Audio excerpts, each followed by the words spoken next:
உலகம் சுற்றும் வாலிபன் ஷூட்டிங் ஜப்பான்ல நடந்துட்டு இருந்துச்சு. எக்ஸ்போ 70 அன்றைய தேதியில் ஜப்பானில் நடந்த மிக பெரும் எக்ஸ்போ. அப்படி ஒரு எக்ஸ்போவில் அவுட்டோர் ஷூட்டிங்கை திட்டமிட்டிருந்தாரு எம்ஜிஆர். அத்தனை இடையூறுகள் இருந்தாலும் எம்ஜிஆர் தான் நினைத்த ஷாட்டை பெர்ஃபெக்டாக காட்சிப்படுத்திட்டு இருந்தார். கூட்டம் மேலும் மேலும் கூட ஒரு சின்ன பிரேக் விட்டிருந்தார் எம்ஜிஆர். அடுத்த கட்ட காட்சிகள் குறித்து கேமராமேன் ராமமூர்த்தியிடம் விவாதிச்சுட்டு இருந்தார். திடீர்னு ஒரு கூட்டம் மஞ்சுளாவை ரவுண்டு கட்டியது. இப்போது எம்ஜிஆரின் கவனம் முழுக்க மஞ்சுளா பக்கம் திரும்பியது. அந்த இளைஞர் கூட்டம் மஞ்சுளாவை பார்த்து ஜப்பான் மொழியில் ஏதேதோ கமெண்ட் அடித்துக் கொண்டிருந்தார்கள். திடீரென ஒருவன் மஞ்சுளா தோள் மீது கை வைக்க கொஞ்சமும் யோசிக்காமல் கோட்டை கலட்டி எறிந்துவிட்டு முஷ்டி முறுக்கி அவன் முகத்தில் ஓங்கி ஒரு குத்து குத்தினார் எம்ஜிஆர். அடித்த அடியில் தலை சுற்றி அங்கேயே மயங்கி போனான்.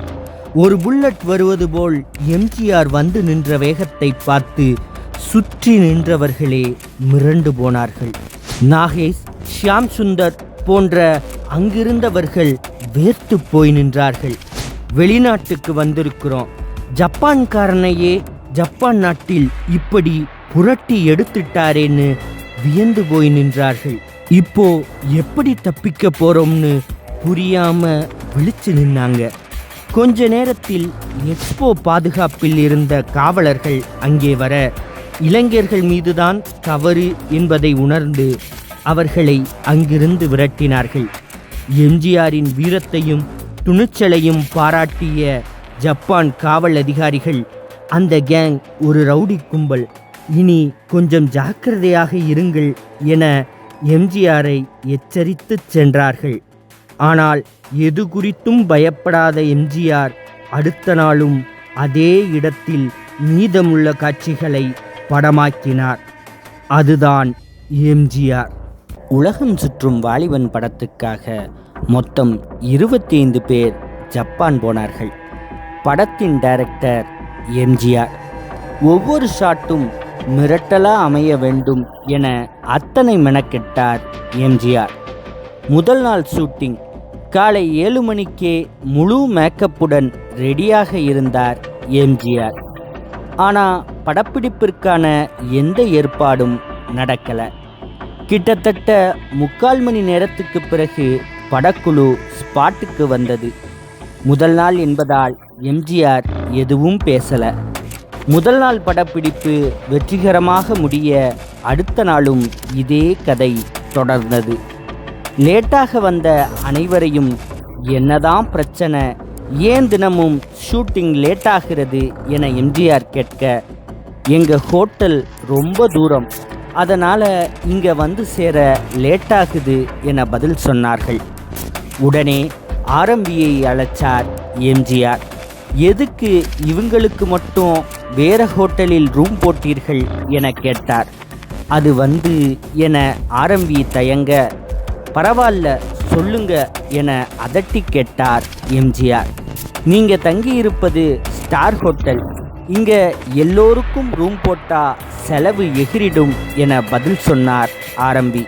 அதனால்தான் இவர்களுக்கு கொஞ்ச தூரம் உள்ள ஹோட்டலில் ரூம் போட்டேன் என பதில் சொன்னார் ஆரம்பி.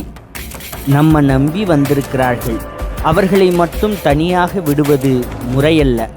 ஒன்று, நான் தங்கியிருக்கிற ஹோட்டலில் அவங்களுக்கு ரூம் போடுங்க, இல்லை அவர்கள் தங்கியிருக்கும் ஹோட்டலுக்கு என் ரூமை மாற்றுங்கள்.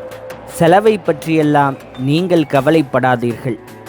எம்ஜிஆரின் இந்த உத்தரவுக்கு பிறகு எம்ஜிஆர் தங்கியிருந்த ஹோட்டலிலேயே அனைவருக்கும் ரூம் போடப்பட்டது. ஜப்பானில் மட்டுமல்ல, உலகம் சுற்றும் வாலிபன் படத்திற்காக சென்ற ஹாங்காங், பேங்காக், சிங்கப்பூர், கோலாலம்பூர் ஆகிய எல்லா நாடுகளிலும் எம்ஜிஆர் தங்கியிருந்த ஹோட்டலில்தான் மற்றவர்களுக்கும் ரூம் போடப்பட்டது. 60களில் எம்ஜிஆர் படங்களை விட சிவாஜி படங்கள் சக்கை போடு போட்டன. குறிப்பாக பாவரிசையில் சிவாஜி நடித்த அத்தனை படங்களும் mega hit. PR Panthulu, Sridhar, AP Nagarajan, Bhimsingh, GN Velumani என அன்றைய தேதியின் டாப் இயக்குனர்களின் ஒற்றை சாய்ஸாக சிவாஜி தான் இருந்தார். அவ்வளவுதான், இனி எம்ஜிஆரோட மார்க்கெட் போச்சுன்னு ரகசியமா கிசுகிசுத்தது கோடம்பாக்கம். ஒரு கட்டத்தில் பொறுக்க முடியாத எம்ஜிஆர் தேவரை அழைச்சாரு. இனி கலெக்ஷன்ல பழையபடி நான் தான் நம்பர் 1 இருக்கணும், வர்ற தீபாவளிக்கு நம்ம படம் தான் ஜெயிக்கணும், வேலையை கவனிங்க சுருக்கமாக சொன்னார் எம்ஜிஆர். எம்ஜிஆர் சுருக்கமா சொல்லிட்டாரு, ஆனா அது அத்தனை சுலபம் இல்ல. சிவாஜியின் கனவு படமான கப்பலோட்டிய தமிழன் உருவாகி கொண்டிருந்த தருணம் அது. மகத்தான விடுதலை போராளியான வஉசியை தமிழகத்துல கண் முன்னாடி நிறுத்தணும்னு சிவாஜி அத்தனை பாடுபட்டு கொண்டிருந்தார். தேசிய உணர்வை தமிழகத்துல வீதி எங்கும் ஊட்ட வேண்டும்ங்கிறது சிவாஜியின் எண்ணம். கப்பலோட்டிய தமிழனுக்கு போட்டியாக எம்ஜிஆரின் தாய் சொல்லை தட்டாதே படத்தை இறக்கினார் தேவர். மிக குறைந்த நாட்கள்ல எடுக்கப்பட்ட பட்ஜெட் படம். நவம்பர் 7, 1961 தீபாவளி திருவிழாவாச்சு. எம்ஜிஆர், சிவாஜி இருவரின் படங்களும் தியேட்டர்கள்ல இறங்குச்சு. பல இடங்கள்ல கைகலப்பு, சில ரசிகர்கள் மண்டை உடைந்ததாகவும் தகவல். தீபாவளி ரேஸ்ல முந்தப்போவது எம்ஜிஆரா சிவாஜியா? தகித்தது தமிழ் சினிமா. பெரும் பட்ஜெட்ல எடுக்கப்பட்ட சிவாஜியின் கப்பலோட்டிய தமிழன் தரை தட்டியது. அடுத்தடுத்த நாட்களில் காலி இருக்கைகள் விநியோகஸ்தர்கள் கண்களை குளமாக்குச்சு. மக்களுக்கு தேசிய உணர்வு வரக்கூடாதுன்னு சிலர் சதி செய்கிறார்கள்னு சிவாஜியே புலம்புற அளவு நிலைமை மோசமாச்சு. மறுபுறம் 6 வாரங்கள்ல கடந்தும் ஹவுஸ்ஃபுல்லா ஓடிக்கிட்டு இருந்துச்சு தாய் சொல்லை தட்டாதே. அந்த வெற்றி எம்ஜிஆர் தேவர் இருவரின் இணைப்பையும் இன்னும் பலமாக்குச்சு. அடுத்தடுத்து பரப்போற மாபெரும் வெற்றிகளுக்கு தாய் சொல்லை தட்டாதே அச்சாரமா அமைஞ்சது. அது 1958. போகிற போக்கில் தமிழகத்தின் தலைவர்களையும் குறிப்பா பெரியார நான்சென்ஸ்னு சொல்லிடுறார் நேரு.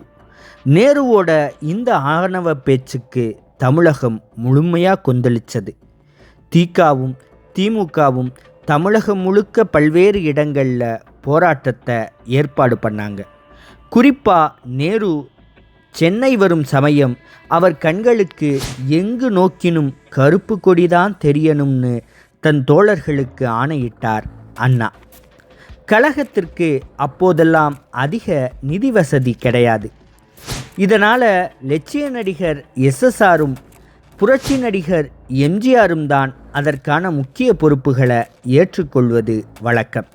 இரவு பகலாக கருப்பு கொடி தயாரிக்கும் பணி நடைபெற்றது. அப்போது அண்ணாவும் முன்னணி தலைவர்களும் முன்கூட்டியே கைது செய்யப்பட்டார்கள். போலீஸ் SSRையும் எம்ஜிஆரையும் கண்காணித்தது. அடுத்த நாள் அதிகாலை 4 மணிக்கு எம்ஜிஆருக்கு பரபரப்பாக ஒரு அழைப்பு வந்தது.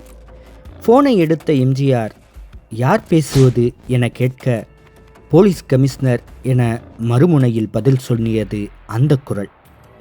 இன்னும் சிறிது நேரத்தில் உங்களை கைது செய்ய வரப்போகிறோம் மிடுக்காக சொன்னது அந்த குரல். ஓ தாராளமாக வாங்க. கைது செய்ய வந்த அத்தனை போலீஸுக்கும் சுட சுட உணவு பரிமாறினார் எம்ஜிஆர். எம்ஜிஆர் கைது செய்யப்பட்டு சைதாப்பேட்டை காவல் நிலையத்தில் அடைக்கப்பட்டார். மறுநாள் காலை எம்ஜிஆரை மத்திய சிறைக்கு அழைத்துச் சென்றது காவல்துறை. அங்கு முதல் மாடியில் முதல் அறையில் கொண்டு போய்விட்டார்கள். அங்கே அவருக்கு ஆச்சரியம். அவருக்கு முன்பாகவே SSR அங்கே இருந்தார். இருவருக்கும் ஒரே இடம் என்றதும் அந்த சிறைச்சாலை உணர்வே எம்ஜிஆருக்கு மறந்து போனது. சிறைச்சாலையில் மறுநாள் பகல் 12 மணிக்கு உணவு இருவருக்கும் வழங்கப்பட்டது. வட்ட அலுமினிய தட்டில் சிகப்பு அரிசி சிரமப்பட்டு சாப்பிட்டபடியே எம்ஜிஆரை பார்த்தார் SSR. அவர் எவ்வித சலனமும் இல்லாமல் எம்ஜிஆர் சாப்பிட்டுட்டு இருந்தார். SSRை பொறுத்த மட்டில் அது போன்ற உணவை அவர் சாப்பிட்டதே கிடையாது. ஆனால் எம்ஜிஆரோ சிறு வயதிலேயே சாப்பிட்டு பழகிவிட்டேன், அதனால் எனக்கு இது புதிது கிடையாது என்றார்.